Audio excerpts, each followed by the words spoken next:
На данном заседании подвели итоги регистрации кандидатов на пост главы автономии и кандидатов в депутаты в Народное собрание Гагаузии по Кангасскому и Гайдарскому избирательным округам. Об этом сообщил председатель Центра избиркома Валентин Кара. На соответствии с законом в течение 3 дней он будет опубликован. Полный список кандидатов. То есть у нас на пост главы Гагаузии остается 12 кандидатов.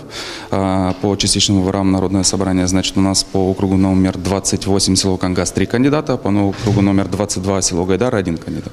На этом же заседании члены Центра избиркома утвердили бюллетени для голосования, которые будут иметь свои оттенки и печататься на 3 языках – русском, гагаузском и румынском. По поводу избирательных бюллетеней мы определили, что в соответствии с законом они будут печататься на 3 языках, то есть окружные советы будут давать заявку, в каком количестве, допустим, для граждан они будут напечатаны. То есть, если, да, то есть или количество на гагаузском, количество на русском и количество на румынском языке. Будет 2 цвета – лиловый и бежевый. Лиловый у нас по поводу остается по выборам главы Гагаузии, а по депутатам Народного собрания у нас бежевый цвет. В этот же день Центральную избирательную комиссию Гагаузии посетил советник по политическим вопросам делегации Европейского союза в Молдове Миндаугас Качераускис. Он встретился с членами ЦИКа и обговорил с ними ряд вопросов. Европейский союз традиционно поддерживает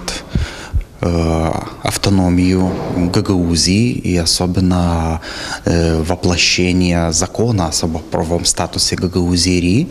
Европейский союз и страны Европейского союза оказывают помощь региону и интересуются политическими процессами, проходящими в регионе Молдовы. И я приехал подготовить визит послов Европейского союза в Гагаузию и вообще-то проследить ситуацию, связанную с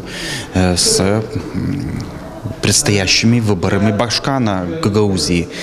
И познакомиться с законодательной базой, с процедурами проведения выборов, с внутренней политической ситуацией. Напомним, что выборы в Башканы Гагаузии и частичные выборы в депутаты Народного собрания Гагаузии по 2 округам села Кангас и Гайдары пройдут 22 марта текущего года.